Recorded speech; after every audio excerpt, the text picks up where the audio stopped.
Sur ce plateau, Nadia Fenwick, vous êtes ukrainienne et vous avez une association, d'ailleurs Blue et Yellow House Collect, et de la famille sur place qui participe au combat. Vous nous en parlerez dans un instant.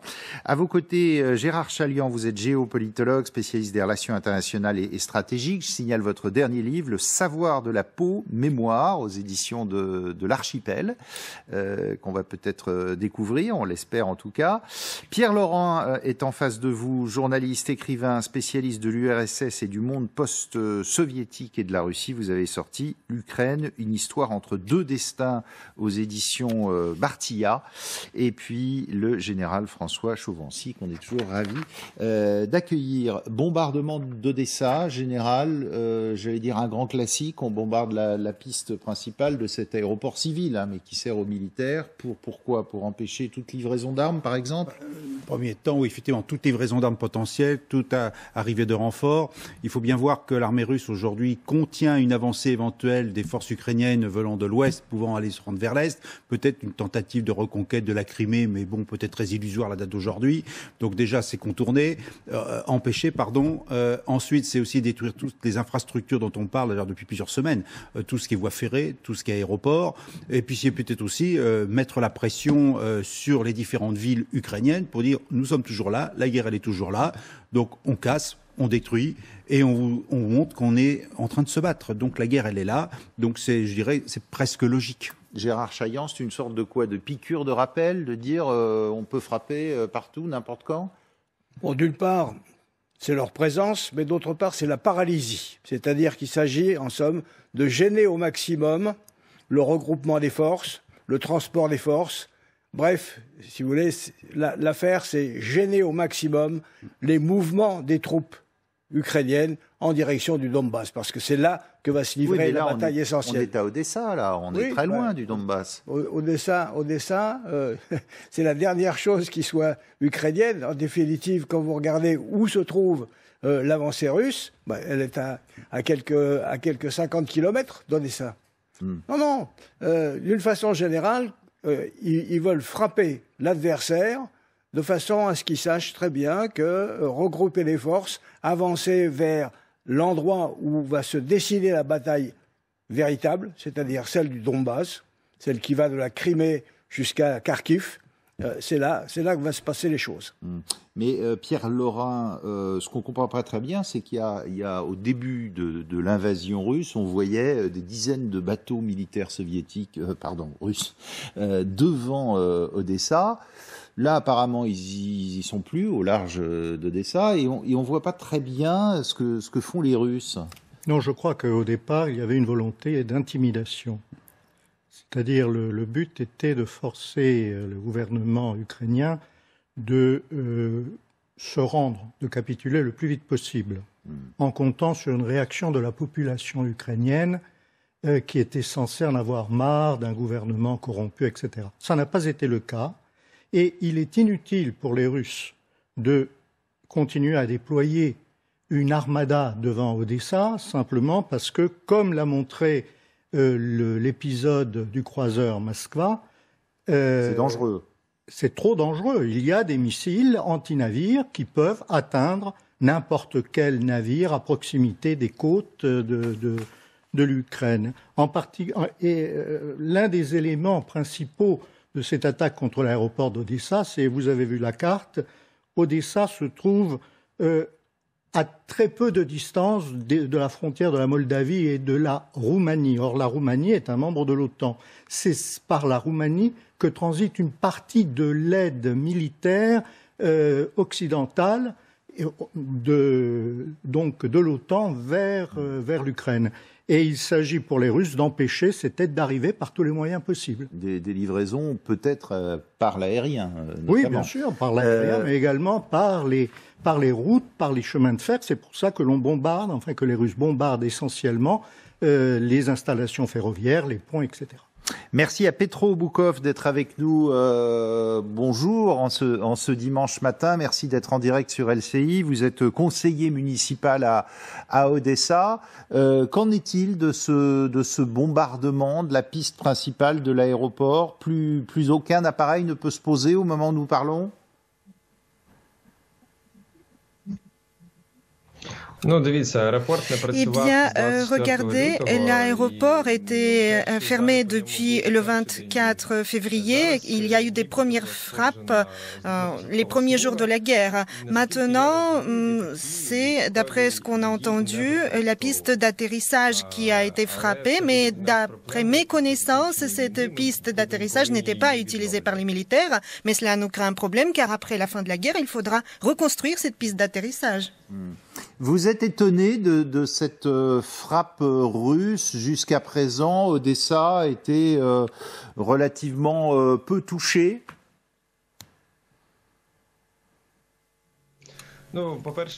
Eh bien, il y a déjà eu des frappes et des tirs sur nous. Et deuxièmement, le 23 février, Poutine avait fait un discours et il avait dit que cette piste d'atterrissage d'Odessa était améliorée pour que les avions de l'OTAN puissent se poser et atterrir là-bas. Et aucun avion d'OTAN, évidemment, n'atterrissait pas là-bas, mais nous avons tout de suite compris que ça pourrait être sa cible. Est-ce qu'il est exact qu'un certain nombre d'armes occidentales transitent par votre ville, votre région, en provenance, par exemple, de la Roumanie voisine?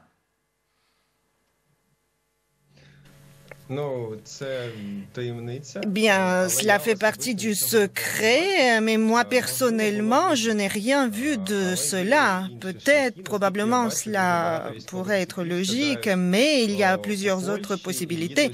Beaucoup d'avions militaires atterrissent en Pologne, et puis du côté de Lviv, il peut y avoir des chemins d'acheminement. Moi, je ne vois pas d'utilité de passer par Odessa, mais c'est sûr que notre aéroport n'a pas été utilisé pour la livraison d'armes occidentales. Et on comprend votre prudence. Pour l'instant, les Russes sont occupés et massent leur force sur le Donbass. Est-ce que vous attendez à tout moment qu'après, ils s'intéressent au port de la mer Noire ?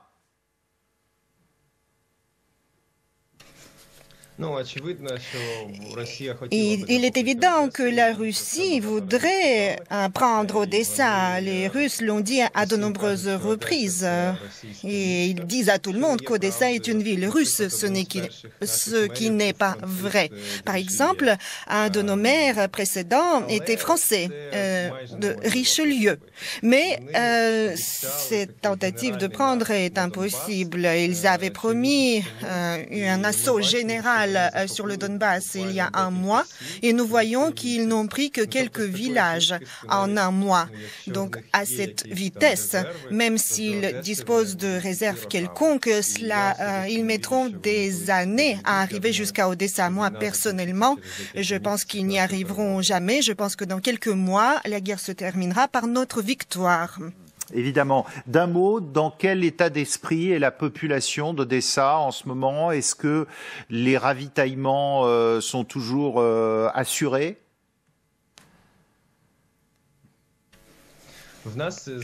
Chez nous, nous avons eu des perturbations, par exemple pour le carburant, pas plus de 10 litres à la pompe par voiture en ce moment, car des stocks ont été bombardés et des usines pétrochimiques ont été bombardées. Et donc, voilà, tout ce qui est produit pétrochimique, cela doit être acheminé en provenance des frontières occidentales. Après, pour tout le reste, les denrées alimentaires, l'eau, l'électricité, tout fonctionne bien. Et de ce point de vue-là, la ville fonctionne comme avant. Il n'y a pas de difficultés particulières. Merci beaucoup, Petro Boukov, d'avoir été avec nous, conseiller municipal de cette ville d'Odessa, dont l'aéroport a été ciblé, bombardé par une série de missiles russes. Merci d'avoir été en direct sur LCI. Que les Russes n'arrivent jamais à prendre Odessa, c'est une possibilité Moi, je n'y crois absolument pas. Je pense pas du tout que c'est un de leurs objectifs à l'heure actuelle. Aujourd'hui, ils se replient sur la région que nous connaissons, c'est-à-dire autour du Donbass, c'est-à-dire de la Crimée à Kharkiv. C'est au-delà de leurs possibilités et ils ne le feront pas, à mon avis. Pour vous, ils ont déjà tiré une croix sur cet objectif de la mer Noire parce qu'ils n'en ont plus les moyens ? Non, je crois franchement qu'on ne sait pas quels sont les objectifs réels. Et que, effectivement, comme dit Gérard Chaliand, je ne pense pas qu'Odessa fut l'un de leurs objectifs de départ. Et encore moins maintenant. Ouais. Je crois qu'ils se concentrent effectivement sur le Donbass parce que là, il y a réellement une possibilité d'obtenir, disons, une victoire relative et de pouvoir, à partir de cette position, négocier en position... Et de s'arrêter là, alors, de s'arrêter au Donbass. Il est difficile de concevoir qu'ils puissent avancer au-delà de Mariupol. Bon, ils sont un peu établis à Kherson. Au-delà, il n'y a pas grand-chose. Il y a effectivement quelques points qui sont contrôlés de manière à empêcher le rassemblement des troupes ukrainiennes, etc. Mais ce n'est rien de décisif. Ce qui est décisif, c'est effectivement dans le Donbass. Et une fois que le Donbass sera conquis, je crois que... Mais même là, ils ont du mal, hein, on va en reparler. Même là, ils ont du mal. Tout dépend de la situation... comment dirais-je, de la situation des forces en présence. Tant qu'il y aura une poche à Mariupol qui ne sera pas contrôlée, il risque effectivement d'être difficile d'aller plus loin. Mais on ne sait pas exactement quelle est la situation sur le terrain parce qu'on n'a pas d'informations. Vous avez raison, on a très peu d'informations. Oui. Mariupol, où hier une vingtaine de civils, enfin, et des femmes et des enfants ont pu apparemment sortir, être évacués. On va voir ça avec Baptiste Mouget. Au loin, l'usine d'Azovstal est encore fumante des bombardements. Cette nuit pourtant, une poignée d'Ukrainiens réfugiés depuis des semaines dans le complexe industriel quitte le site vers un endroit convenu. Nous espérons qu'ils seront évacués vers Zaporijjia, c'est-à-dire le territoire contrôlé par l'Ukraine. Nous continuons l'opération de sauvetage de l'usine Azovstal. 20 personnes évacuées, mais combien de civils encore bloqués? Sur place, la situation est critique. Ces images transmises par les derniers combattants d'Azov montrent de nombreux blessés. Nos ressources sont très limitées. Les gens meurent sous nos yeux car nous n'avons pas la possibilité de les évacuer. Il n'y a aucune chance qu'ils guérissent ici. Et les blessés doivent composer avec des conditions sanitaires catastrophiques. La consommation de nourriture et d'eau est drastiquement limitée. Nous n'avons qu'une seule bouteille pour 4 personnes, 1,5 litre. Ce week-end à Kiev, des épouses des soldats du régiment Azov bloqués à Mariupol ont manifesté pour réclamer un couloir humanitaire. Nadia Fenwick, est-ce que vous avez des informations sur ce qui se passe au Donbass, à Mariupol? Vous avez déployé le drapeau ukrainien devant vous. Oui. En fait, j'ai la famille en Ukraine, toutes mes amies, et il y a mon cousin qui est en train de se battre à Lugansk, c'est Donbass, c'est à côté. Oui. Et donc, on n'a pas trop de nouvelles, mais je sais que c'est très très chaud. Et maintenant, il a dit qu'avec les armes, qu'on a beaucoup plus d'armes livrées par l'Europe, les US et d'autres pays, et ils ont un moyen de se défendre. Parce qu'au début, en fait, c'était pas quantité des soldats russes, c'est pas la même quantité qu'en Ukraine, et même au niveau des armes. Et le problème, c'était aussi le ciel, avec les missiles qui, on ne sait pas à quel moment vont arriver où. Donc c'est très très grave. Maintenant, avec les nouvelles armes occidentales, ils ont les moyens de se défendre contre les Russes. Ça va mieux. Oui. Ouais. Même au niveau des gilets pare-balles et des casques. Au début, on n'a pas eu assez. Et même mon cousin, un autre, il était gravement blessé. Mais comme il a eu un gilet pare-balles, il était blessé dans les jambes, les bras, en fait tout, partout, sauf la tête. Et donc, comme il a dit, si vous pouvez manifester et demander plus de gilets pare-balles et plus de protection. Ah oui, pas que de l'armement high-tech. Non, il faut aussi du basique. Et on a perdu beaucoup de monde, beaucoup de soldats à cause de ça, parce qu'on n'a pas assez de protection, même pour les civils. Et du coup, vraiment, c'est très très important. C'est pour ça qu'on manifeste et on demande encore plus. Parce que des avions, des armes lourdes, c'est très bien. C'est important, hyper important pour pouvoir avancer. Mais sans protection, ils perdent leur vie. Évidemment. À Mariupol, 20 femmes et enfants sortis de cette Assyrie, qui est un complexe souterrain sur 6 étages. Est-ce que ça peut continuer? C'est quoi? C'est une preuve de... On ne comprend pas pourquoi ça ne marche pas de sortir les civils de là-bas. Il y a peut-être plusieurs messages dans le fait déjà qu'on ait l'information. On n'a pas dit qu'il y avait eu un accord entre les Russes et les Ukrainiens pour faire sortir ces civils. Donc moi, je comprendrais, toujours sous réserve, que ces 20 civils ont pu être exfiltrés par les Ukrainiens d'une manière discrète par un endroit du dispositif qui n'était pas gardé ou protégé. C'était un message quand même pour dire on peut arriver à sortir de Mariupol. Moi, j'en déduirais aussi d'un autre côté que si on est capable d'en sortir un certain nombre, d'autres pourraient sortir aussi. Et je me poserais des questions. Il y a des trous dans la raquette. Il y en a forcément. Autour de la Syrie, Azovstal. On n'est pas dans une cité du Moyen-Âge avec des murs et une forteresse, on peut tout garder. On peut sortir, mais je suis quand même surpris qu'on ne peut pas en sortir plus. Et puis si on revient à cette affaire de faire évacuer, mettre un couloir humanitaire pour sortir les civils et les militaires, bon, il y a une confusion des genres. Si ce sont des militaires qui se battent, il y a un moment, s'ils ne peuvent pas gagner le combat, ils ont la possibilité de se rendre et devenir effectivement des prisonniers de guerre. C'est quand même le statut en temps de guerre. Donc il y a bien une dissociation à faire entre les civils qu'on doit évacuer pour des questions humanitaires et les soldats qui continuent à se battre. Or là, on a une confusion permanente entre les deux et je finirais même par penser, mais c'est un avis très personnel, que finalement les civils permettent quand même de donner une vision médiatique à ce combat à Mariupol et indirectement de protéger les soldats qui assurent cette défense. Voilà. Ah, ils servent aussi de bouclier humain pour vous ? Je dirais pas jusqu'à là, mais je trouve que quand même la confusion des genres, elle est réelle entre ces civils toujours présents, ces militaires qui se battent toujours et qui demandent tous à bénéficier d'un couloir humanitaire. La guerre, c'est pas ça. Il y a des soldats qui se battent. S'ils se battent, il y a un moment, si on peut plus continuer à se battre, on se rend. Maintenant, on revient aussi à un autre sujet. Quelle est la condition du couloir humanitaire qui fonctionne ? Non, il n'y en a aucun. Ça ne marche pas. C'est une question que je pose. Comment se fait-il qu'à la date d'aujourd'hui, on n'arrive pas à organiser un couloir humanitaire ? Et je serais heureux qu'un jour on nous dise quelles sont les négociations en cours entre qui et qui pour que ça se fasse. Pour l'instant, on n'a rien. On n'arrête pas de nous sortir des images en disant oui, il faut faire un couloir humanitaire, mais on voit toujours des soldats qui se battent avec des civils encerclés. Bon, il y a quand même une affaire, je dirais, de focalisation de la résistance ukrainienne à cet endroit-là. Qui impose d'ailleurs pour les Russes d'essayer de la résoudre, et puis aussi pour les Ukrainiens de dire, vous voyez bien, Mariupol tient toujours. Et on revient à cette date du 9 mai, qui est une date quand même importante dans 9 jours, qui va dire, vous voyez, Mariupol tient toujours. Et quel est le discours de Poutine ce jour-là, s'il n'a pris ou non Mariupol ? Écoutez, l'un des adjoints au maire de la ville de Mariupol qui dit, la faute, évidemment, c'est les Russes.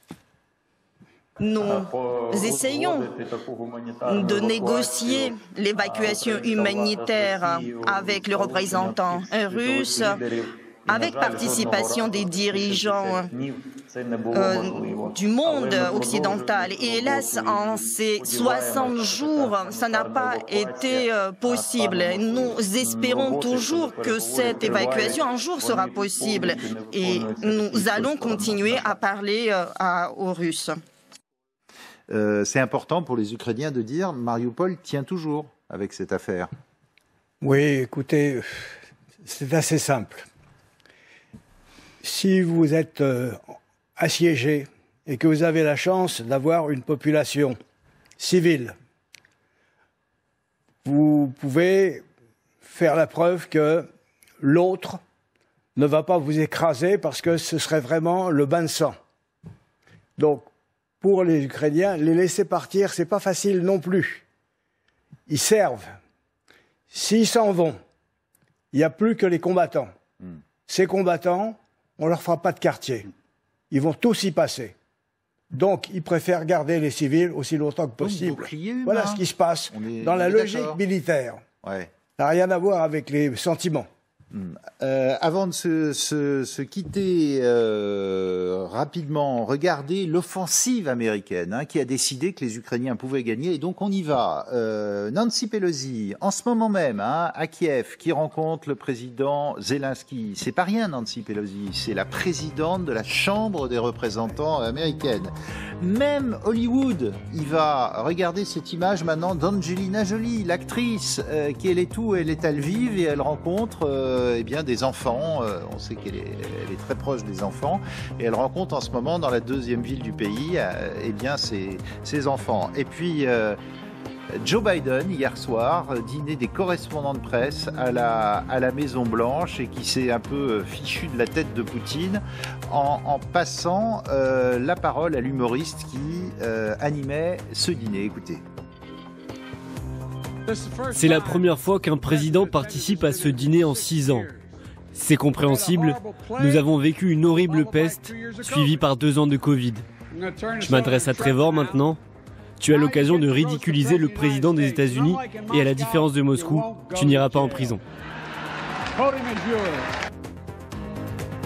Et l'horrible peste, c'était Trump, hein, son prédécesseur, qui avait zappé le dîner des correspondants. Restez avec nous. Dans un instant, on va parler justement de la situation à l'Est et au Donbass. À tout de suite. Les Ukrainiens eux-mêmes reconnaissent que la pression russe est de plus en plus forte. Et Charlie nous disait, ils avancent de 2 à 4 kilomètres tous les jours. C'est une réalité, ça. Oui, mais pour réagir à ce que vous avez dit tout à l'heure, nous sommes dans une guerre conventionnelle où l'ennemi est parfaitement d'un côté organisé pour essayer de faire une manœuvre et de l'autre côté les Ukrainiens qui sont enterrés dans une zone d'ailleurs notamment particulièrement favorable, puisque quand on regarde la carte géographique, on s'aperçoit qu'il y a une zone très boisée dans les zones des combats qui permet finalement à l'armée ukrainienne de bien résister. Voilà, c'est le premier temps. Deuxième temps, les pertes dont on a parlé beaucoup depuis ces dernières semaines des Russes font que quand même, ils avancent prudemment. Et quelle est leur politique aujourd'hui, ou leur mode d'emploi, mode d'action? On bombarde, on laboure, on casse le plus possible, et dès qu'on identifie une brèche, on va essayer de s'y infiltrer. Mais c'est, je dirais, kilomètre par kilomètre. La progression que vous évoquez de 2 à 4 kilomètres par jour, c'est, je dirais, entre guillemets, une progression normale dans une zone accidentée, défendue, où les blindés ne peuvent pas se déployer. Donc pour l'instant, c'est l'artillerie qui prime, l'aviation dont on parle peu, les missiles, pour ouvrir cette brèche dans la zone de défense ukrainienne. Mais ce qu'on a du mal à comprendre, c'est tout le monde nous dit le 9 mai, c'est la date clé pour le défilé de la victoire à Moscou. J'allais dire, ça va pas le faire là, tel que on voit ce qui se passe, où il n'y a pas de rouleau compresseur russe, il y a des espèces d'offensives petit à petit, et ça n'a pas l'air d'avancer beaucoup. Alors, c'est compliqué pour les Russes parce qu'ils sont, du point de vue légal, disons, même si ça a relativement peu d'importance, ça compte. Ils sont officiellement dans une opération militaire et non pas dans une guerre. C'est-à-dire opération spéciale, hein, nous répétons. Oui, opération militaire spéciale. Dans une guerre, on a la possibilité de mobiliser, d'envoyer des troupes en quantité. Dans l'opération militaire, qu'elle soit spéciale ou non, ce n'est pas le cas. Donc ils font avec des troupes qui sont pour le moment relativement limitées. Et donc, il n'y a pas de rouleau compresseur possible. Au départ, il y avait un déploiement de troupes énorme parce qu'effectivement, ils pensaient que les Ukrainiens allaient se rendre immédiatement. Comme ça n'a pas été le cas, eh bien, il a fallu revoir les plans.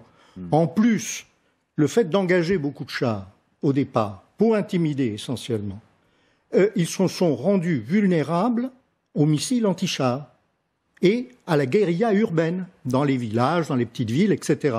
Donc les pertes en matériel et certainement en hommes ont été considérables. Ouais. Maintenant, ce qui concerne... 23 000 morts russes, hein, dit le président Zelensky. Ouais. Oui, mais bon, doucement.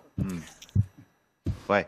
Mais attendez, les Russes qui nous avaient répété, on va se concentrer sur le Donbass, on va mettre le paquet sur le Donbass. Je vous fais écouter ce député de la ville de Kramatorsk qui dit c'est mal parti pour son 9 mai à M. Poutine. Les offensives, les attaques sont quotidiennes et sont très intenses. Mais malgré cette avancée de l'ennemi, malgré cette intensification du feu russe, nous ripostons.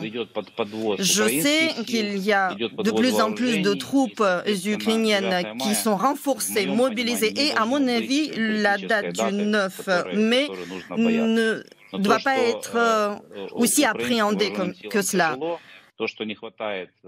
Gérard Chaillan, il a raison, le 9 mai, ça va être compliqué pour Poutine d'annoncer la victoire?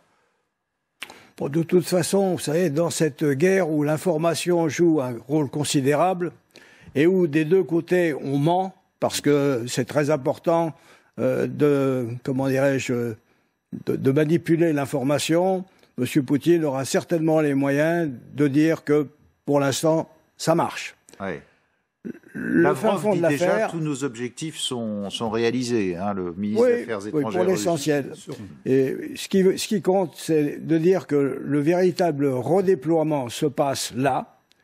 C'est maintenant le point sensible c'est le centre de gravité qui se trouve là, et les Russes ont les moyens de tenir. C'est-à-dire qu'ils ne vont pas être bousculés, ils ont les moyens, et ils ont, comme l'a dit... les Russes ou les Ukrainiens? Non, comme vient de le dire mon voisin, il y a eu une erreur du côté russe, l'idée selon laquelle, en se déployant sur les 2/3 du territoire, ils allaient aboutir à l'effondrement du système ukrainien.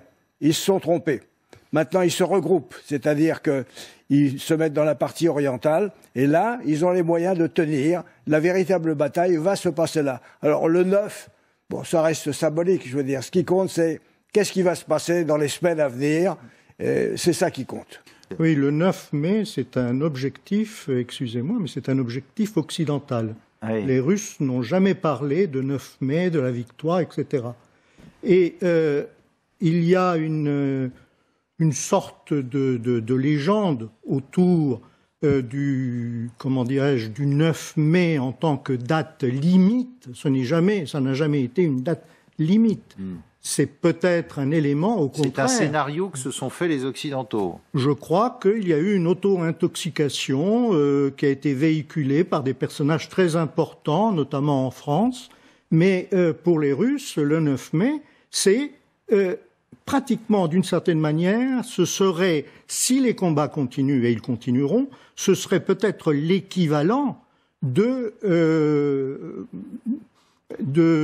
défilé du 7 novembre 1941 à Moscou, où les troupes qui défilaient sur la place rouge partaient immédiatement au front pour combattre justement les nazis. Je crois que ce serait plutôt ce rapprochement-là qui serait fait en Russie, et non pas tellement le fait de la victoire en elle-même. Mais enfin, quand même, pour le 9 mai, il faut quand même reconnaître que c'est une date, effectivement, qui est peut-être très occidentalisée en termes de symbole, mais c'est quand même une date où on commémore la victoire sur le fascisme et le nazisme. Et on ne peut pas dissocier la potentialité de l'utilisation de cette date pour répondre, justifier la guerre en Ukraine. Donc, est-ce que nous, parce qu'on a le sentiment que oui, c'est pas notre sujet, que c'est un peu éloigné, que Poutine n'y a pas d'intérêt, on peut l'ignorer? Je crois que la date du 9 mai est une date qui peut être exploitable. Alors, effectivement, c'est peut-être pas ça qui va être utilisé comme ça, mais c'est une date exploitable par Poutine. Et pour revenir à la notion de victoire, finalement, effectivement, c'est pas dans le Donbass que ça va se régler. Le Donbass, il y en a pour des mois.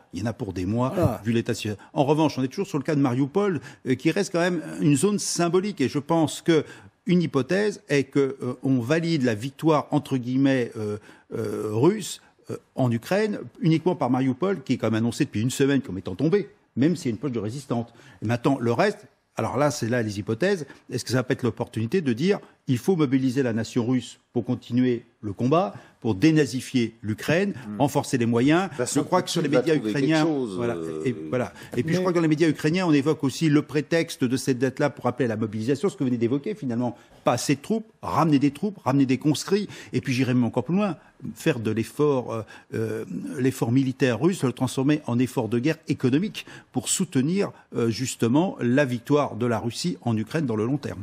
Alors, mon général, vous parlez exactement de ce qui se passe actuellement à Moscou, où l'on voit une partie des militaires et du FSB faire pression d'une manière... Oui, enfin, disons l'équivalent, le FSB, c'est à la fois les services secrets, la police fédérale, enfin c'est très compliqué. Mais les militaires et une partie du FSB font pression sur le Kremlin, y compris par voie de presse, ce qui est assez inédit, pour généraliser la guerre en Ukraine, c'est-à-dire pour passer justement de l'opération militaire spéciale à l'état de guerre. Et donc à une mobilisation plus importante, notamment des jeunes troupes, etc. Ça introduirait effectivement la possibilité de mobiliser ce que réclame une partie des généraux actuellement. Et ce serait un aveu de faiblesse aussi, de dire on n'y est pas arrivé. Ce serait un aveu de faiblesse de dire, pour Vladimir Poutine, de dire d'accord, je cède. Lui, actuellement, il est sur les objectifs qu'il n'a jamais indiqués réellement, concrètement, et nous, on se base sur des objectifs supposés qui sont véhiculés par des généraux, comme le commandant en chef adjoint de la région militaire du centre, c'est-à-dire un sous-fifre, qui soudain se révèle le le stratège en chef et qui dit on va aller jusqu'à Odessa, on va aller jusqu'en Transnistrie, etc. Mais ça, c'est peut-être les rêves des militaires. C'est pas forcément la politique du Kremlin. Mais vous avez raison, comme il n'y a pas eu d'objectif précis depuis le début, il peut dire n'importe quoi. Oui, tout à fait. Il peut dire on a conquis le Donbass, c'est ce qu'on voulait depuis le départ, ou n'importe quoi. En ce qui concerne la date du 9 mai, elle est exploitable par le Kremlin de toutes les manières possibles. C'est-à-dire, s'ils gagnent quelque chose, ils diront, vous voyez, on a gagné. S'ils ne gagnent rien, ils diront, il faut continuer, il faut mettre les efforts. Et puis, et donc, de toute manière, ce sera fait par la propagande russe, bien entendu, à leur avantage. Et la propagande ukrainienne, de leur côté, mentionnera l'effet inverse. Ils n'ont pas pu réaliser leurs objectifs, regardez, etc. Qu'est-ce qui se passe à Kharkiv là? C'est du harcèlement permanent, alors que ce qui reste de la population vit terrée dans les caves. Il y a des combats de toute façon là-bas, et Kharkiv tient toujours, il y a des villages qui sont pris et repris, et puis il ne faut pas oublier que dans une manœuvre militaire, il y a des zones de fixation pour empêcher que les troupes qui sont dans le coin aillent ailleurs. Donc d'un côté, les Ukrainiens font des contre-attaques, ce qui oblige les Russes à revenir finalement, alors qu'ils étaient en progression vers le sud. Donc c'est fixer le maximum de Russes là. Quel que soit le côté, on fixe l'ennemi, on doit y répondre. Donc ça perturbe, ce que disait M. Chénon tout à l'heure, c'est la perturbation pour Odessa, perturbation de la manœuvre militaire de l'adversaire. Donc je dirais qu'on est dans un schéma noir. Par contre, on a du mal à comprendre, enfin moi j'ai du mal à comprendre, pourquoi le bombardement sur Kharkiv continue. Moi, j'avoue que l'intérêt militaire de l'affaire, je ne comprends pas, à part terroriser les civils, qui est pour moi pas d'un intérêt militaire, mais je ne comprends pas. Voilà, pourquoi on continue à bombarder Kharkiv comme cela, sachant qu'on ne parle pas de combat en tant que tel, mais on ne parle que de bombardement sur la ville. Donc, stratégie de terreur. Mais à part ça, quelle explication donner, je ne la vois pas trop. Réaction? De toute façon, de Kharkiv jusqu'à la Crimée, c'est le demi-cercle que les Russes entendent tenir. Ça, c'est une chose. Mais pour donner tout de même quelque chose de plus complet, il faut rappeler que dans cette guerre, les Russes ont affaire à l'ensemble des moyens occidentaux. Il faut quand même le rappeler, ça. C'est-à-dire que les Russes sont combattus par l'OTAN, par les États-Unis, par tout le monde, qui fournissent des moyens considérables, et le combattant sur place, c'est l'Ukrainien. Mais je veux dire, c'est pas du tout une histoire entre Ukrainiens et Russes seulement. C'est une guerre généralisée qui se fait par personne interposée. Alors ça, il faut quand même conserver ça en mémoire. Les moyens du côté ukrainien sont de plus en plus considérables. Ouais. Avec depuis, on a l'impression, une dizaine de jours, les Occidentaux et la réunion de Rammstein, notamment en Allemagne, qui se disent, mais les Ukrainiens peuvent gagner. Donc allons-y à fond, livrons beaucoup plus de matériel. C'est ce qu'a rappelé Emmanuel Macron, par exemple, au président Zelensky hier. On va vous livrer davantage de matériel, parce que si ça peut le faire. Fondamentalement, c'est l'option américaine. L'idée, c'est que, après tout, non seulement on va frapper M. Poutine et son régime, mais on va essayer de gagner. C'est-à-dire, c'est une tentative, en quelque sorte, de renverser complètement l'agression russe en une espèce de défaite possible. C'est ça, le fin fond de l'affaire, il est là. Le reste, bon, c'est un peu du folklore, au sens, si vous voulez, de la comment dirais-je, de la propagande. Abattre définitivement les velléités russes d'invasion plus vers l'ouest, de dire, vous voyez, ça passe pas. C'est fini, ça. C'est terminé. Je veux dire, ça, c'est raté complètement. Monsieur Poutine, là, il a perdu, si vous voulez, l'avancée sur les 2/3 du territoire. Il se replie maintenant sur la partie orientale et il va essayer d'y tenir pour transformer, en fin de compte, son relatif échec en un quelconque succès. Alors, regardez ce dernier reportage signé Suzy Muselier. On est aux alentours de Kharkiv, justement, ces petites villes libérées par les Ukrainiens et les habitants qui aussitôt fuient en se disant on a été occupé par les Russes, on est libéré par les Ukrainiens et on s'en va parce que c'est plus tenable. Ils sont plusieurs centaines à fuir Rouska-Lozova. Après 2 jours de combats intenses, l'armée ukrainienne vient de reprendre ce village près de Kharkiv, contrôlé depuis 2 mois par les Russes. C'étaient des jeunes garçons de 20 ans, ils portaient des casques et des vêtements soviétiques. Ils se promenaient dans les caves, ils n'avaient rien à manger, ils prenaient tout ce qu'ils pouvaient pour remplir leurs poches. Pour les habitants, c'est la fin de plusieurs semaines de cauchemars. Près de la moitié d'entre eux fuient le village dans des bus, des voitures criblées d'éclats d'obus ou même à pied. Notre maison a été brûlée la nuit dernière avec tout ce qui était à l'intérieur. Nous n'avons pas d'endroit où rester. C'est effrayant. C'était horrible. Nous étions cachés dans le sous-sol. Il tremblait à cause des explosions. On criait, on pleurait et on priait Dieu. Les civils blessés dans ces combats peuvent désormais eux aussi être évacués pour être soignés. Intéressant ce que disent ces habitants. Ils disent les soldats russes étaient complètement désemparés. Ils n'étaient pas, ils s'attendaient pas à ce qu'ils allaient trouver. Ils volent tout. Ils essayent de survivre eux aussi. C'est votre opinion, Nadia Fenwick? Exactement. En fait, j'ai été bénévolat avant-hier, mercredi, à Croix-Rouge, c'est à Gare de l'Est. Il y avait des Ukrainiens qui arrivaient, il y avait des personnes de Kharkiv. Je discutais un peu avec eux. Ils ont dit que il y avait des Tchétchènes et Russes. Et des Russes un peu perdus. Et on dirait qu'ils sont des malades. Ils piquaient tout. Ils prenaient des choses. Ils n'ont jamais vu des choses inutiles. Les toilettes. Bidet, etc. Ah, c'est quoi ça? Ils savaient pas ce que c'est. Et il y avait des Tchétchènes qui étaient très agressifs. Ils tuaient les gens, ils se moquaient, ils violaient des femmes. Donc c'était vraiment deux parties adverses. C'est bizarre, le comportement. Mais on a l'impression qu'ils savent même pas ce qu'ils font là. Exactement. C'est un peu soldats russes. Perdu, oui, c'est ça. Ouais. Ça vous étonne? La guerre, c'est toujours très difficile et c'est très délicat d'interpréter les choses. Le comportement des gens, des soldats en particulier, s'ils ne sont pas préparés, et là, dans cette partie, il y a pas mal de conscrits, contrairement à la partie plus au sud, autour de Mariupol, où ce sont des troupes plus aguerries. Mais il est vraisemblable que s'il y a des problèmes d'approvisionnement, de maintenance, etc., qu'ils soient livrés un peu à eux-mêmes et qu'ils fassent un peu n'importe quoi. Ça, c'est exact. Mais on ne leur a pas expliqué les buts de guerre, à part chasser les nazis, ce qui ne veut pas dire grand-chose. Non, mais enfin, dans les conflits... le soldat de base, moi j'ai vu pour la guerre du Golfe, nos soldats, ils avaient une mission, ils savaient pas trop pourquoi ils se battaient, ils étaient payés pour, ils étaient là. Oui, et dans toutes les guerres, il y a des soldats de base qui ne savent pas vraiment ce qui se passe. Il y a les cadres, par contre, c'est le rôle des cadres d'informer leurs subordonnés pour leur dire, voilà, c'est grave ce que vous dites. Non, mais j'hésite pas, je n'ai aucun scrupule. Et j'ajouterais, en plus, pour l'armée russe, il faut quand même voir la sociologie de l'armée russe, dont on dit beaucoup qu'elle vient des campagnes profondes, qu'elle vient de l'Est de la Russie. Donc, finalement, peut-être peu éduquée. Est-ce qu'on évoque effectivement... Ils découvrent les bidets, voilà, tout à fait. dans les magasins. Stupéfiant. Ça, c'est une image qui date de la Deuxième Guerre mondiale. On a un témoignage direct, là. Oui, mais bon. Méfions-nous des témoignages directs. Ouais. Et pourquoi bombarder l'aéroport d'Odessa? Écoutez les explications de ce conseiller municipal de la ville d'Odessa qui était avec nous il y a moins d'une heure. Il est évident que la Russie voudrait prendre Odessa. Les Russes l'ont dit à de nombreuses reprises.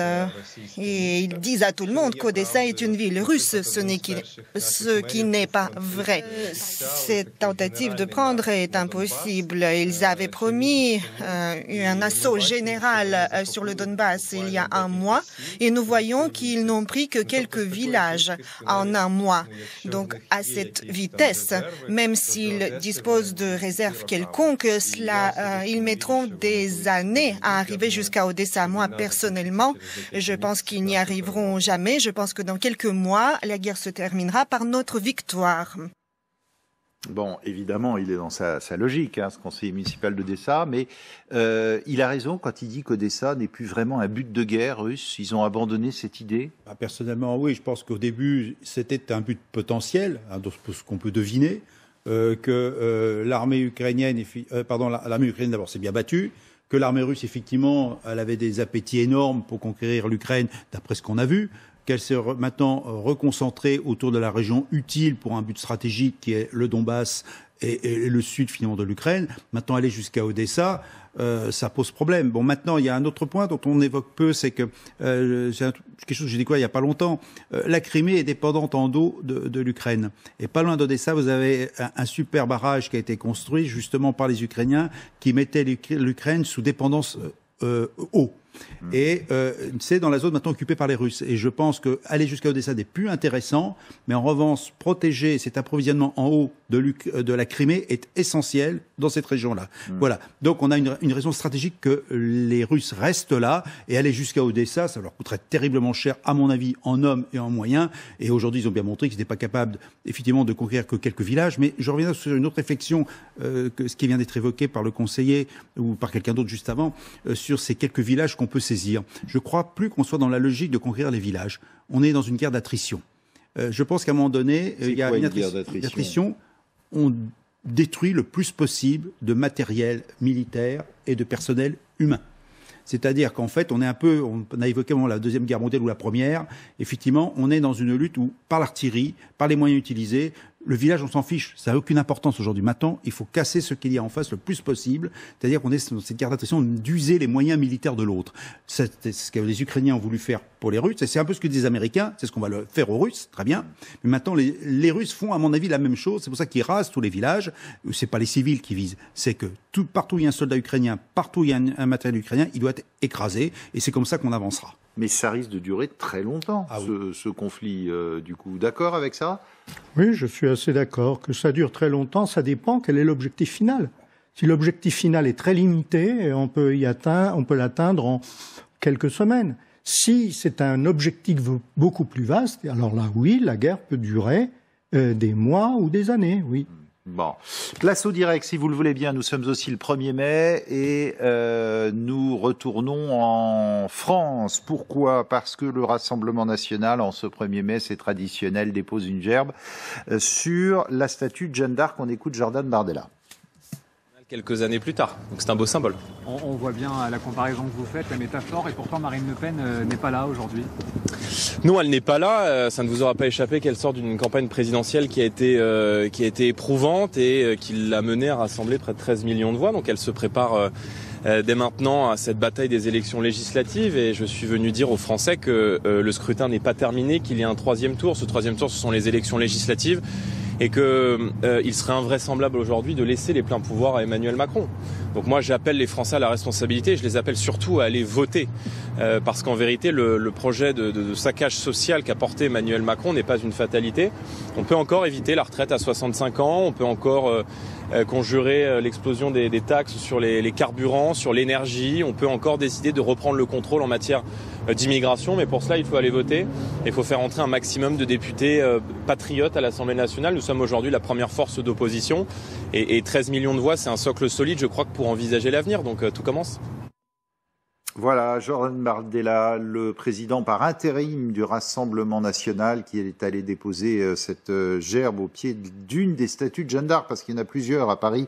Là, c'est dans le 8e arrondissement, près de la place Saint-Augustin, alors que Marine Le Pen, officiellement, se repose après la campagne présidentielle. Nous repartons en Ukraine à présent, sur les armes de chaque côté. Hier, Emmanuel Macron a eu un entretien téléphonique avec le président Zelensky. Il lui a promis davantage d'armes françaises et d'aide humanitaire.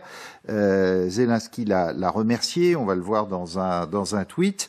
Quelles sont-elles, ces livraisons d'armes françaises ? Eh bien, on voit ça avec Kevin Eliès. C'est l'un des secrets les mieux gardés depuis le début de cette guerre. La France communique très peu sur la nature de ses livraisons d'armes à l'Ukraine. Emmanuel Macron a déjà confirmé l'envoi de plusieurs missiles anti-chars et de canons César. On va pas apporter énormément de matériel, du char, etc., qui complexifie, mais on va chercher dans des niches où on a vraiment des vrais avantages. C'est-à-dire gagner 20 km de frappe, gagner la visibilité avant, la capacité à intégrer un système pour faire... Et ça, on veut pas trop que ça se sache. Selon les estimations, le montant de l'aide militaire française s'élève aux alentours de 100 millions d'euros. Le président français a d'ores et déjà promis un nouvel envoi d'armement à Volodymyr Zelensky. Une aide essentielle pour le pays. Le temps nous est compté. Plus vite les armements nous seront fournis, et plus nous aurons des chances de notre côté de gagner cette guerre. Des armes, mais aussi du matériel humanitaire. Depuis le début du conflit, 615 tonnes de médicaments et de dispositifs médicaux ont déjà été envoyés à l'Ukraine. Gérard Chaillan, ça compte évidemment cet armement occidental. Est-ce qu'il arrive à temps et surtout est-ce que les Ukrainiens ont la possibilité de s'en servir parce que c'est de l'armement très high-tech. On pense notamment aux canons français où un certain nombre d'Ukrainiens seraient formés en France justement à cet armement. Exactement. Ouais. Il va y avoir des gens qui sont en formation, ils vont pouvoir les utiliser. Tout cela. Ça prend un peu de temps, mais de toute façon, le conflit à l'heure actuelle, on ne peut pas dire que ce sera un conflit bref. Alors je n'ai pas, moi, évidemment, d'estimation, mais on est parti quand même pour un conflit relativement prolongé, compte tenu de l'intention des États-Unis de pousser au maximum leur avantage. Mais quand est-ce que l'Ukraine sera dotée pleinement de cet armement high-tech? Parce qu'il faut qu'il arrive déjà de l'Ouest, et puis il faut former des servants de canon, expliquer comment marche le missile anti-char, voire les hélicoptères. Alors pour les missiles anti-char et les hélicos, il y a des formations qui ont été faites au cours des 8 dernières années, en Ukraine même, par des conseillers occidentaux, des conseillers de l'OTAN. Et donc, il y a une partie de l'armée ukrainienne qui est formée. En revanche, pour du matériel plus sophistiqué, plus compliqué, comme nos canons César, il faut un apprentissage qu'ils n'ont pas eu pour le moment, qu'ils vont avoir peut-être en France, on n'en sait rien, ou peut-être que ce sera fait dans un pays proche de l'Ukraine. Certainement pas en Ukraine. Mais bien sûr, mais... Il faut le temps, il faut du temps au temps. Effectivement, cela risque de prendre quelques semaines ou quelques mois, et en attendant, il peut se passer n'importe quoi.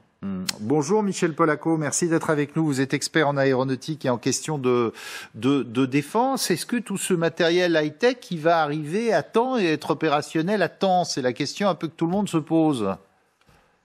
Alors écoutez, à temps, de toute façon, ça fait 70 jours environ que cette guerre a commencé et apparemment elle n'est pas prête de se terminer. Il y en a encore pour certainement beaucoup de semaines, voire plusieurs mois. Donc ce matériel va arriver à un moment où sans doute il aura certainement son usage. Deuxièmement, il a fallu prendre évidemment la décision de le fournir.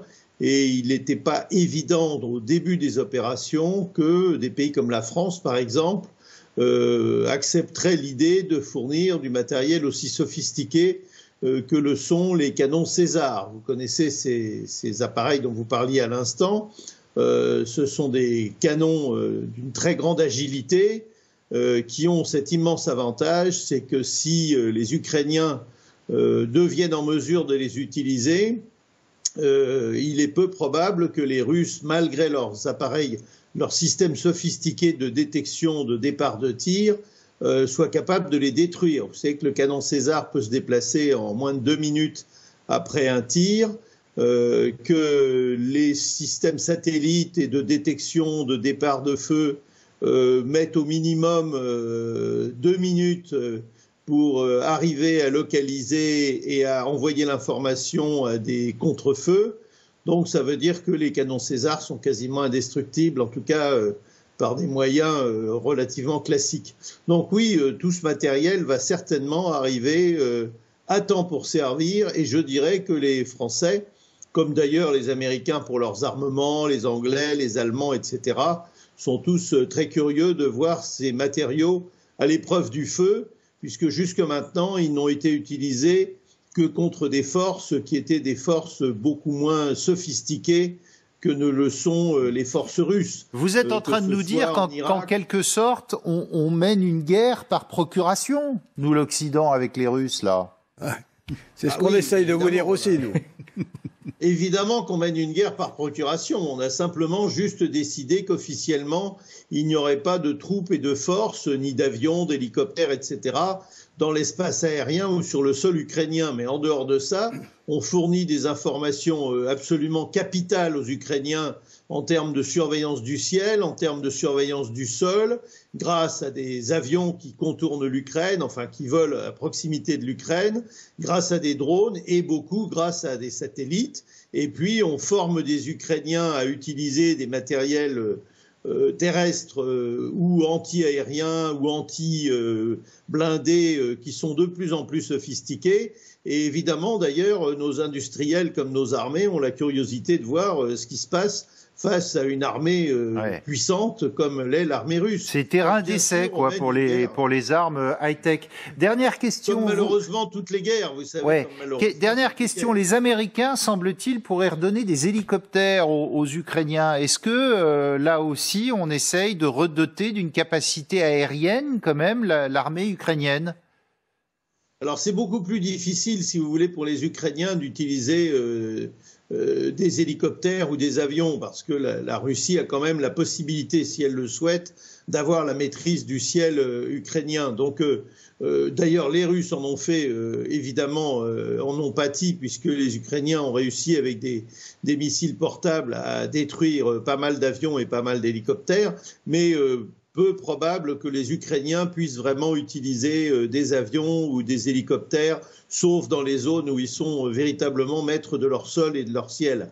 Mais ce qui est intéressant, évidemment, c'est que vous pouvez l'observer, c'est que ce sont les Américains qui se font la part belle dans tout ça, puisqu'ils fournissent beaucoup de choses, depuis l'information, qui est une chose essentielle, jusqu'à des armements, des avions, en tout cas des hélicoptères, et à un moment ou à un autre des avions, voire des avions qui ne volent pas en Ukraine, mais qui, aux frontières de l'Ukraine, permettent de surveiller le ciel ukrainien. Merci beaucoup, Michel Polaco, d'avoir été avec nous. Ça, c'est vrai aussi, et c'est fondamental. On dit que notamment les satellites américains informent en temps réel de l'état du champ de bataille. Bien sûr. Tout à fait. Et quant aux Américains, il y a déjà 10 jours qu'ils ont promis une 50aine d'hélicoptères. Mais les Ukrainiens vont vraiment pouvoir s'en servir ? Parce que ça se... Ils savent se servir d'hélicoptères, hein. Je veux dire, ça pas... c'est pas une arme nouvelle. Enfin bon, il y a quand même une formation sur le type de matériel. Hein. Même chez nous, il faut des semaines avant de former un pilote. Donc avant que ces hélicoptères soient totalement opérationnels, je pense qu'il y aura un certain temps. Maintenant, pour revenir effectivement aux équipements, il faut quand même... La France fournit effectivement 100 millions d'armements, mais pensons aux Américains qui viennent de fournir 20 milliards. Enfin, qui les ont annoncés, enfin, je ne sais pas si c'est vrai, au Congrès. Et qui ont déjà fourni l'équivalent de 4 milliards. Voilà, donc, depuis plusieurs années. Il y a effectivement un problème de formation, problème d'argent, effectivement, vitrine de l'industrie d'armement. Mais enfin, rappelons quand même que nos canons César ont servi en Irak pendant un certain temps, quand même. Bon, c'est pas nouveau pour nous. Ce n'est pas nouveau. Alors, bien sûr, c'est pas le même type de cible. Vous disiez, on en a combien des canons César? On a 76 canons César et on va en livrer 12 aux Ukrainiens.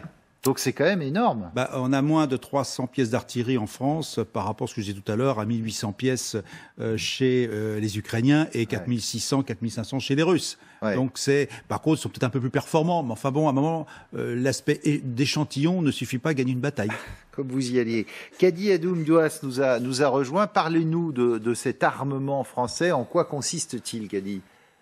Justement, vous l'évoquiez à l'instant, c'est un sujet assez sensible, on s'en doute, au sujet des armes. La question ne se pose plus maintenant pour la France qui hésitait, qui faisait partie des pays réticents de peur d'être considérés comme co-belligérants. Et donc, la France contribue à hauteur de 100 millions d'euros donc, dans ces livraisons d'armement à l'Ukraine. Parmi les armes qu'on a évoquées, donc les fameux canons César, vous l'évoquiez à l'instant, des armes ultra moderne, d'une portée de 40 km environ, considérée comme l'une des plus puissantes au monde. L'armée française en possède environ 72. Elle les avait utilisées en Syrie et en Irak pour protéger les populations civiles contre Daesh. La France aurait également livré au moins 3 types de missiles DG, parmi lesquels des systèmes anti-chars Milan, une fabrication franco-allemande, et puis des javelins, des engins plus récents, acquis aux États-Unis durant la guerre d'Afghanistan et stockés depuis lors. Alors, des missiles antiaériens de très courte portée, Mistral, auraient également été fournis. On ne connaît évidemment pas le volume de ces livraisons, mais il n'est sans doute pas très élevé, puisque les stocks français de munitions sont assez faibles. Ils ont d'ailleurs été pointés du doigt par un rapport parlementaire encore récemment. Voilà, Damien. Merci beaucoup, Kadi. Restez avec nous. Dans un instant, on devrait retourner où ça? En Pologne. Pourquoi? Parce que Nancy Pelosi, la présidente de la Chambre des représentants américains, a quitté Kiev où elle rencontrait le président Zelensky pour retourner à l'ouest et en Pologne où elle devrait s'exprimer. À tout de suite. Qui, au Congrès, a défendu la sécurité alimentaire, ce qui est très important. Nous avons ici des membres de la Commission des Affaires étrangères. Nous avons la présidente de la Commission sur le renseignement militaire. Nous avons pas mal de membres autour de nous du Congrès qui travaillent dans différentes commissions, approvisionnement, Eurasie, affaires étrangères, forces armées, collecte de renseignements. Et nous avons également à nos côté un vétéran des forces armées qui nous a fait profiter de son expérience au cours des discussions. Ici, nous avons eu le grand honneur de rencontrer le président de l'Ukraine hier. C'était un honneur et nous avons eu des discussions sur la sécurité, sur l'aide humanitaire, sur l'aide économique et sur la reconstruction du pays une fois que l'Ukraine aura remporté la victoire. Nous voulions envoyer un message. Nous sommes à votre côté, nous sommes unis, nous respectons votre leadership et nous respectons également la population ukrainienne, dont nous admirons le courage.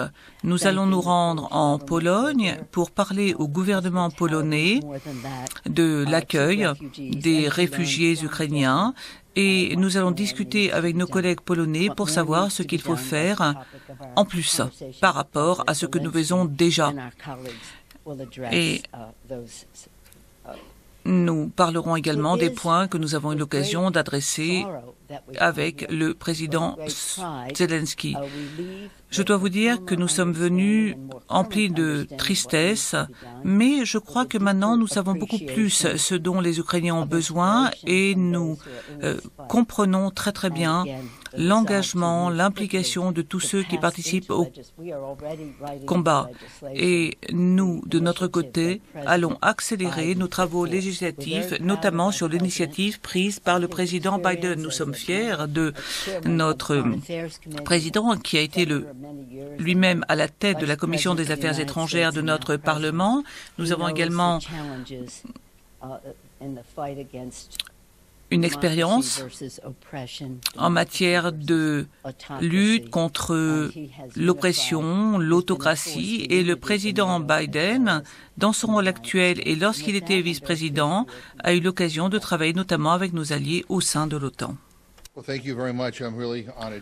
Merci beaucoup. Je suis absolument enchanté de me trouver ici en Pologne. Alors, je dois vous dire que ma femme est à moitié ukrainienne, moi j'ai des racines polonaises et je tiens à dire que le président Zelensky est quelqu'un qui nous inspire tous, ainsi que la population ukrainienne. Nous sommes à leur côté. Je remercie Madame Pelosi qui a dirigé cette délégation qui regroupait plusieurs membres de commissions de notre Parlement. Et la guerre brutale menée par Poutine n'est pas uniquement une guerre dirigée contre la population ukrainienne, c'est également une guerre contre ceux qui sont vulnérables. L'Ukraine, nous le savons tous, c'est finalement le grenier du monde. Elle nous fournit de l'huile de tournesol, du blé, du maïs à des pays du monde entier, et notamment aux pays africains et aux pays du Moyen-Orient. L'Ukraine fournit des produits... Voilà, un congressman américain qui accompagne Nancy Pelosi, la présidente démocrate, comme Joe Biden, c'est le même parti de la Chambre des représentants américains. C'est quand même intéressant de voir ça. C'est-à-dire que on a l'impression qu'il y a un espèce de rouleau compresseur américain, là, pour le coup. C'est que toute l'Amérique y va, y compris maintenant les parlementaires, Pierre Laurin. Oui, mais je crois que c'est un peu une constante. Les parlementaires américains étaient également très présents au moment, en 2014, au moment de l'Euromaïdan, et ils continuent, en particulier sous la présidence Obama et la vice-présidence Biden. Biden était l'homme de l'administration américaine chargé de suivre les dossiers ukrainiens. Et il a gardé d'excellents contacts, même au-delà d'excellents contacts avec l'Ukraine. Mais quand ce congressman dit c'est pas uniquement pour sauver l'Ukraine qu'on y va. C'est parce que l'Ukraine livre de l'arachide, du blé à tous les pays qui vont être dans qui vont avoir un gros problème, notamment en Afrique. On pense à l'Égypte aussi, etc., qui est très alimentée par l'Ukraine. C'est la prise de conscience américaine qui vont aller jusqu'au bout, non? Oui, je m'étonne qu'il n'ait pas utilisé encore le terme très classique aux États-Unis de croisade. Parce que ça ressemble exactement à ça. C'est une croisade démocratique où nous avons l'aubaine d'enfin pouvoir nous occuper de cet adversaire diabolisé. Oui. Voilà. On le disait, c'est guerre par procuration, encore une fois, de l'Occident qui veut faire tomber Poutine ou lui dire stop. La frontière ouest, elle est là. C'est l'Ukraine, vous n'irez pas plus loin. Si possible. Ouais. En effet. Parce que derrière, on pense à la Moldavie, on pense peut-être aux États baltes, etc. On arrête là et on ne va pas plus loin. C'est important, Nadia Fenwick, c'est cette prise en compte des États-Unis qui arrive en masse dans votre pays pour dire on est à vos côtés. Exactement.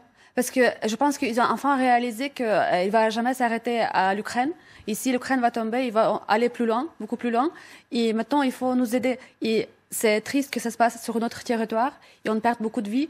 Mais si c'est le prix pour payer pour la démocratie et la liberté, il faut le faire. Mais on a besoin de tout le monde, de tous les pays pour nous épauler et aider. Et ce qui se passe maintenant, et c'est très important, enfin, ça commence de bouger plus et les gens réalisent, comme la France, et on est très, très reconnaissants pour ça. Je crois qu'il y a comme un autre problème.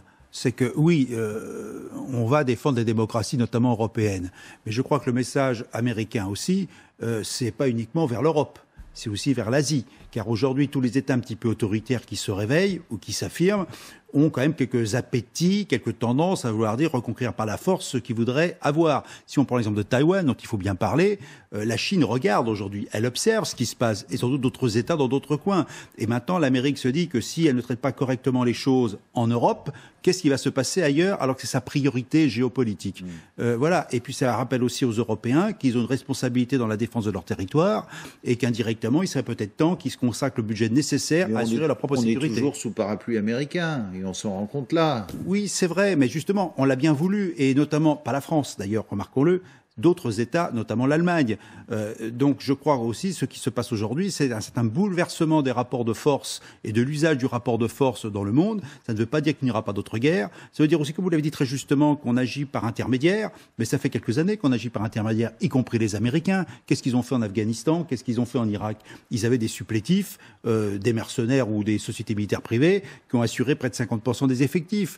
Qu'est-ce qui se passe en Afrique avec la Russie, avec le groupe Wagner? C'est aussi ne pas être impliqué directement et envoyer des supplétifs, en quelque sorte, faire la géopolitique du pays sans le dire. Aujourd'hui, nous sommes dans la guerre différente. Je pense que M. Chagnon pourrait parler beaucoup plus que moi, parce qu'il est quand même très au courant de toutes ces questions, bien conscient de ces affaires de guérilla, d'actions indirectes et autres. Aujourd'hui, on ne voulait pas faire la guerre directement. On redécouvre la guerre directe en affrontement physique, ce qui implique les uns les autres. Attention, il va peut-être falloir changer de comportement et peut-être que le rapport de force, y compris militaire, doit revenir dans notre réflexion géopolitique, dans l'équilibre des pays. Mais sur le fond, Poutine s'est trompé. Il a essayé quelque chose et il s'aperçoit qu'il s'est fait taper sur les doigts. Ça, oui, pour le moment, on n'en sait strictement rien. On verra. Pour le moment, ce qui est très clair en ce qui concerne les États-Unis, c'est qu'ils ont également un autre élément qui va dans cette sorte de surenchère, c'est que depuis un certain temps, les États-Unis étaient sur une sorte de déclin, en tout cas militaire, en particulier l'Afghanistan a été une catastrophe pour eux. Donc et très observé par les Russes. Bien sûr. Ils ont vu les Américains partir du jour au lendemain. Bien sûr. Et ils ont intérêt aujourd'hui à redorer leur blason. Le problème, c'est que, quelque part, les Américains sont indirectement responsables, et même plus qu'indirectement, de ce qui est en train de se passer. Parce qu'ils ont refusé systématiquement de négocier avec la Russie ce que la Russie appelait ses intérêts légitimes, c'est-à-dire sa défense. Ils ont refusé de discuter de cela en disant « non, non, ça ne nous concerne pas ». Or, Si la Russie gagne cette guerre, ce sera ensuite sur les Américains et plus largement sur les Occidentaux que sera reportée la responsabilité des combats. Pourquoi ça a été engagé? Parce que il n'y a pas eu de négociation avant. Et je crois que ça, c'est quelque chose que pour le leadership américain est très important de montrer qu'il n'y a pas eu d'erreur, qu'ils se sont bien comportés et surtout qu'ils effacent ainsi le problème de l'Afghanistan et la défaite en Afghanistan. Mais les Américains... Ce qui vient d'être dit est très important. On l'entend jamais, ni à cette télé, ni à d'autres. De temps en temps, il faut quand même rappeler, si vous voulez, le contexte politique, calmement. C'est comme ça, si vous voulez, que le problème doit être posé pour ceux que ça intéresse de savoir ce qui se passe réellement. Voilà. Ça intéresse tout le monde. Et est-ce que les Américains sont en train de redevenir, en quelque sorte, les gendarmes du monde et les gendarmes de l'Occident? Parce qu'on avait dit au début, Biden, il est faible, c'est pas un chef de guerre, etc. On a l'impression qu'ils reprennent pied, là. On parle énormément de guerre froide, par exemple. Oui, vous avez parfaitement raison. Ceci dit, enfin, les gendarmes, ils n'ont pas cessé de l'être, en réalité, depuis 1947. C'est-à-dire que, de bout en bout, c'est eux qui ont mené la politique internationale. Et d'ailleurs, heureusement pour nous, Européens, puisque nous étions totalement incapables de le faire, et que nous étions, en fin de compte, davantage, comment dirais-je, sujets qu'acteurs. A contrario, si c'est la défaite pour Poutine, c'est-à-dire si même il a, dans des mois et des mois, du mal à se maintenir au Donbass, qu'est-ce qui va se passer de son côté? Ce sera compliqué pour lui. Monsieur Poutine, il joue quitte ou double, là. Voilà. Ouais. C'est tout ce qu'on peut dire. Il joue quitte ou double. C'est une très grosse partie pour lui. Et il faut qu'il fasse bien attention de survivre. Pourquoi? Parce que l'armée russe pourrait se retourner, par exemple? Non, je ne dirais pas des choses comme ça. Je n'en sais nullement rien. Tout ce que je sais, c'est que pour lui, il ne faut pas qu'il perde de façon visible. Voilà, ça c'est sûr. Et il ne faut pas qu'il perde la face aussi. Ouais. Bon, ça, il y a toujours moyen de récupérer une face qu'on a perdue. Ça, toute la philosophie chinoise le montre. Maintenant, ce qui est très clair pour Vladimir Poutine, c'est que, effectivement, quelque part, il a joué à pile ou face. Et que il a dû croire à un certain moment qu'il pouvait gagner, mais que ses relations avec les Occidentaux allaient subir un revers considérable. Donc, en ce qui me concerne, je ne crois pas qu'il soit là vraiment pour durer. Volontairement, pour des raisons diverses, on parle de maladies, on parle de beaucoup de choses, mais indépendamment de tout cela, il y a une échéance électorale en 2024. Le président de la Russie va être élu. On pensait qu'il n'allait pas se représenter en 2024 au départ.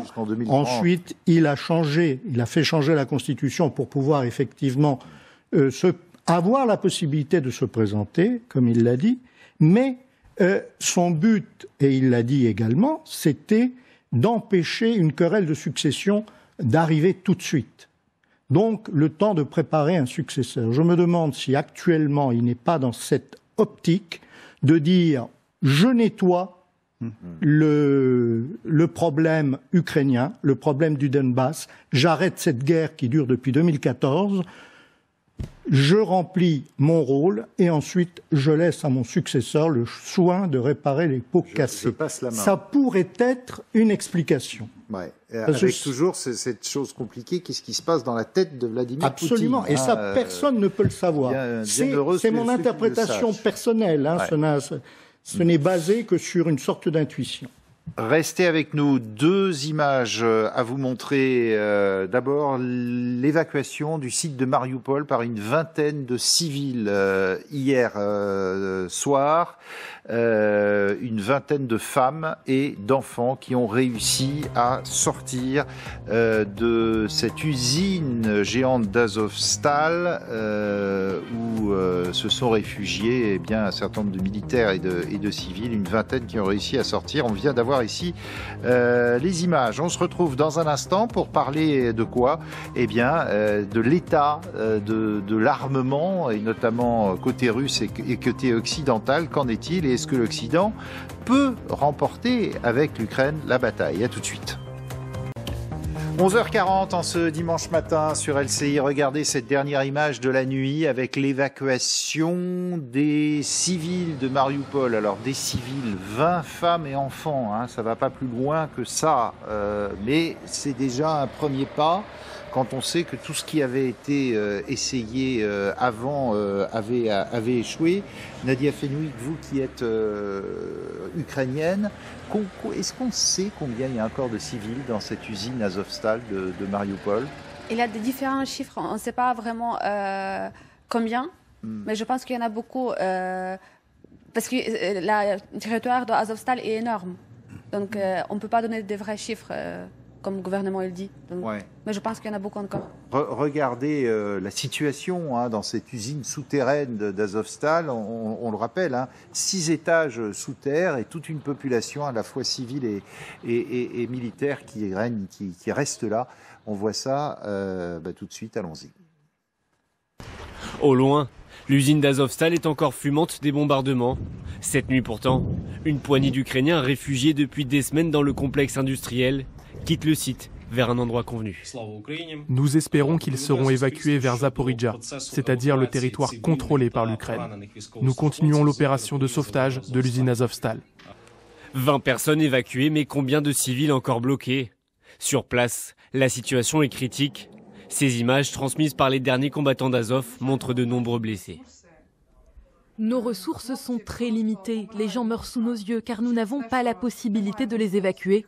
Il n'y a aucune chance qu'ils guérissent ici. Et les blessés doivent composer avec des conditions sanitaires catastrophiques. La consommation de nourriture et d'eau est drastiquement limitée. Nous n'avons qu'une seule bouteille pour 4 personnes, 1,5 litre. Ce week-end à Kiev, des épouses des soldats du régiment Azov bloqués à Mariupol ont manifesté pour réclamer un couloir humanitaire. Voilà donc pour cette situation à Mariupol avec cette vingtaine de civils, femmes et enfants évacués dans la nuit. Kadi Adoumdouaz, vous nous avez rejoint avec cette question que se posent en ce moment les Occidentaux qui multiplient leur aide à l'Ukraine, notamment sur l'armement high-tech. Est-ce que les Occidentaux ne font pas le pari en ce moment de se demander si l'Ukraine pouvait gagner contre Poutine? Oui, Damien, en fait, au début du conflit, c'est une question qu'on osait à peine imaginer. Aujourd'hui, l'hypothèse est envisageable, c'est le moins qu'on puisse dire. Voyez sur cette carte, effectivement, l'aide militaire de l'OTAN à l'Ukraine. Alors, sans surprise, les États-Unis sont le plus gros pourvoyeur d'aide militaire à l'OTAN. S'ensuit l'Estonie, un premier pays d'Europe à fournir une aide militaire, suivi du Royaume-Uni, de l'Allemagne et de la France. La France qui était plutôt timide sur le sujet.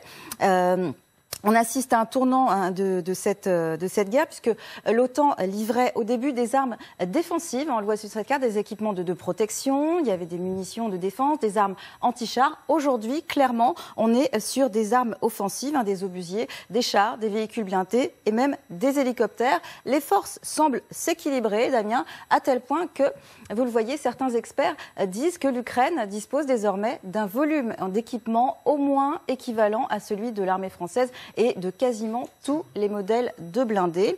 Alors, on voit aussi qu'au niveau des pertes militaires, au niveau de la Russie et de l'Ukraine, à titre de comparaison, vous le voyez, c'est sans commune mesure, c'est sans appel, les chiffres parlent d'eux-mêmes.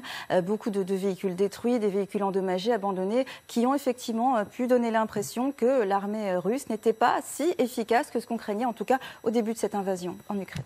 Merci beaucoup, Kadi. D'accord avec ça, Général, l'Ukraine peut gagner? Vous faites un peu la moue, là. Oui, parce que, d'abord, en temps de guerre, la notion de victoire aujourd'hui, avec des gens qui se battent de part et d'autre, on ne peut pas dire s'il y aura une victoire d'une forme ou sous une autre. Il y a une usure des matériels, l'attrition dont j'ai parlé tout à l'heure, l'attrition des personnels, de part et d'autre, parce qu'on ne connaît pas non plus les pertes ukrainiennes. Je pense que les pertes doivent être suffisamment lourdes. Quand on se fait taper dessus par de l'artillerie tous les jours, il y a un moment où il y a des pertes. On n'en parle pas. Bon, maintenant, il y a des destructions de matériel. Alors, effectivement, l'avantage d'un côté ukrainien, c'est qu'on le recomplète avec du matériel plus moderne, qu'il faut effectivement apprendre à utiliser. Et puis, utiliser ne veut pas dire simplement apprendre à tirer avec. Ça veut dire aussi capable de manœuvrer avec. Et pour gagner, il va peut-être falloir avancer.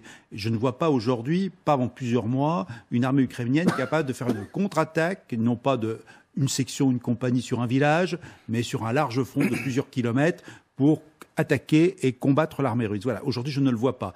Maintenant, dans plusieurs mois, rien n'est impossible. Mais maintenant, on va revenir toujours à cette... est-ce que l'armée russe va tenir suffisamment longtemps? Est-ce qu'elle va être capable de prendre les mesures nécessaires pour combattre plus efficacement? On aura comme toute la Russie qui sera quand même derrière. Je parlais d'efforts de guerre tout à l'heure, qui va peut-être se mettre en branle, peut-être à partir du 9 mai, on n'en sait rien, en disant on se mobilise pour justement dire, vous voyez bien... Mobiliser davantage, hein, et notamment Pardon, de mobiliser davantage de soldats. En hommes, mais aussi industriellement parlant, parce que quand on a vu, on parle beaucoup de matériel, mais ici on fait le point du matériel qui a été utilisé sur le champ de bataille de part et d'autre, c'est du vieux matériel. On n'a pas grand-chose de récent. C'est un peu surprenant d'ailleurs, hein, pour une armée notamment qui était en recomposition, c'est du matériel des années 70, en gros 80. C'est quand même extraordinaire, même s'il y a des missiles. Bon, voilà. Donc aujourd'hui, dire que ça va permettre à l'armée ukrainienne de gagner, peut-être, mais on ne le verra, à mon avis, que dans quelques mois et en fonction finalement de ce qui se passera sur le terrain. Et ça, nul ne peut prédire ce qui va se passer. Et gagner quoi? Parce que c'est ça aussi la grande question, Gérard Chaland. Oui. Est-ce que c'est gagner que la Russie quitte totalement le territoire ukrainien ou bien qu'elle reste juste sur le Donbass? Là aussi, quel est l'objectif de guerre? Bon, enfin, premièrement, il faut dire que au démarrage, on partait avec une idée que les troupes russes, c'était le rouleau compresseur. Aujourd'hui, alors, c'est l'inverse. C'est l'image que vraiment, c'est des minables. Ils sont dans la débandade complète. Bon, soyons sérieux, l'armée russe, c'est quelque chose qui existe. Et dans la défensive, ils sont toujours comportés de façon très remarquable. Donc, il ne faut pas sous-estimer. Deuxièmement, si vous voulez, en quelque sorte, encourager les Ukrainiens à se battre, parce qu'ils veulent se battre, d'accord, mais là, demain, ils vont se battre très fort, c'est-à-dire ils vont perdre beaucoup de monde.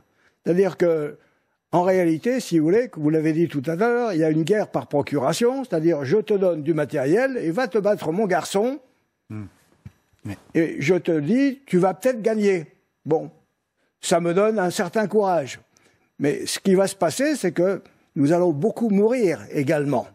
Parce que les Russes vont se défendre. Donc tout ça reste extrêmement vague. Personne ne sait où ça va déboucher, sauf que M. Poutine se trouve dans une situation difficile parce qu'il a contre lui tout le monde. Voilà. Voilà ce qu'il faut dire. Écoutez le président Zelensky, le président ukrainien, qui dit « Les Russes, ils ont déjà perdu 23 000 hommes ». Les occupants rassemblent des forces pour une nouvelle attaque contre l'est du pays. Ils ont amené des renforts dans la région de Kharkiv pour augmenter la pression dans le Donbass. Ils ont perdu plus de 23 000 soldats dans cette guerre insensée. Mais ils ne s'arrêtent pas. Bon, Pierre Laurin, lui, dit 23 000 hommes, on n'en sait là aussi pas grand-chose. Est-ce que l'Ukraine peut gagner ? On n'en sait strictement rien. Tout dépend des circonstances, tout dépend... Imaginons que, pour une raison ou pour une autre, l'OTAN décide d'intervenir sur place, ce qui est très improbable. On ne sait pas grand-chose réellement de ce qui peut se passer. Maintenant, ce qui est sûr, c'est que moi, chef d'État occidental, américain, disons, ou français, si j'envoie du matériel, si j'envoie 20 milliards de dollars d'équipement et 13 milliards d'aides civiles, je ne vais pas dire... Américains, là. Oui, je parle des Américains. Je ne vais pas dire « Ah, les Ukrainiens vont perdre ». Parce que mes contribuables vont dire « Mais alors, pourquoi tu envoies cela ?» Donc, il faut dire « Nous allons gagner, les Ukrainiens vont gagner, etc. » Maintenant, ce qui est vraisemblable, c'est qu'une fois que la guerre d'attrition aura porté effectivement ces résultats, une fois que le front sera stabilisé, on entamera des négociations, parce que le but d'une guerre, c'est tout de même la paix. Donc, une fois qu'on aura entamé les négociations, il faudra savoir si quel sera le sort du Donbass, quel sera le sort éventuellement du sud de l'Ukraine, surtout quelle sera la volonté ukrainienne de se neutraliser, de rester comme le président ukrainien Kravchuk en 91 l'avait énoncé en 91 et 92, l'Ukraine est destinée à devenir une passerelle entre l'Europe et la Russie. Peut-être que l'intérêt de l'Ukraine, c'est de retrouver cette dynamique et de devenir effectivement une passerelle entre les deux. Je n'en sais rien. Mais ça semble vraisemblable que dans les négociations, ces questions seront traitées. Ouais. Mais dans ce cas-là, ça deviendrait une défaite pour l'Ukraine qui ne peut pas l'accepter dans l'état actuel. Elle ne peut pas accepter qu'une partie de son territoire soit abandonnée aux Russes. Donc on est dans une solution pratiquement, enfin une situation insoluble. L'Ukraine ne peut pas céder aujourd'hui. La véritable question, à mon avis, pour les Russes, c'est à quel point ils n'insisteraient pas au cours des négociations sur la neutralité de l'Ukraine et sur le retour aux accords de Minsk. Ah oui. Bon. Auquel cas, si on retourne aux accords de Minsk et si les accords de Minsk sont appliqués, la situation s'éclaircit considérablement. Ouais. Nadia Fenwick, vous qui êtes ukrainienne, est-ce que l'Ukraine serait prête, par exemple, à abandonner le Donbass en échange de la paix? Est-ce que c'est possible, ça? Je pense qu'au début, c'était le cas. Maintenant, on a tout mis, on a tout donné et on va aller jusqu'au bout. On ne va pas abandonner. C'est notre territoire. Pas une once de territoire. Oui, c'est ça. En fait, c'est la démocratie depuis 1991. C'est notre territoire, c'est l'Ukraine. Pourquoi on doit donner quelque chose à quelqu'un? Ça nous appartient, c'est normal. Donc, on n'attaque jamais, on se défend. Bon, je vous propose... Sauf pendant 8 ans, entre 2014 et cette année, dans le Donbass, il y a eu tout de même 14 000 morts. On ne peut pas dire que la guerre n'existait pas et que l'Ukraine ne faisait que se défendre. Mais on n'a jamais pris les territoires de la Russie, on n'a jamais avancé. Donbass, c'est l'Ukraine, donc la Russie a avancé, nous, on s'est défendu. Oui, mais vous reconnaissez qu'il y a aussi des Ukrainiens russophones qui ont plutôt accueilli favorablement les Russes aussi, ça existe. Exactement, je ne dis pas le contraire. Ouais. Je vous fais écouter qui? Je vous fais écouter le ministre russe des Affaires étrangères, Sergueï Lavrov, l'inamovible Sergueï Lavrov. Pour lui, c'est déjà fait. Le Donbass, il est conquis et tout le monde est d'accord là-dessus. Je considère comme un progrès que nos collègues ukrainiens aient compris que la question de la Crimée et du Donbass n'en sont plus. Ce qui va, parce qu'on a l'impression que c'est réglé là, pour lui. Oui, ceci dit, c'est pas obscène de dire que le Donbass, c'est russe. Voilà, ce sont des gens qui Vous sont... n'allez pas faire plaisir à votre voisine. Là. Oui, mais ce sont des gens qui sont rattachés au patriarcat de Moscou, de la même façon qu'à Lviv, ils sont rattachés à Rome. Je veux dire, l'Ukraine, c'est pas un machin complètement homogène. On avait le droit d'être russe, de la même façon que l'Ukraine, je veux dire, la Crimée, ce n'est pas non plus quelque chose qui appartient à l'Ukraine de façon pérenne. Ça a été donné en 1954 par Khrouchtchev. La majorité de la population est russe. Bon, ben voilà. Alors, pour le reste, l'agresseur, c'est bien M. Poutine. Mais enfin, il faut rappeler un certain nombre de choses. C'est pas parce qu'on est pro-ukrainien que tout ce que fait l'Ukraine, tout ce que dit l'Ukraine, c'est parfaitement sain. C'était important de le rappeler.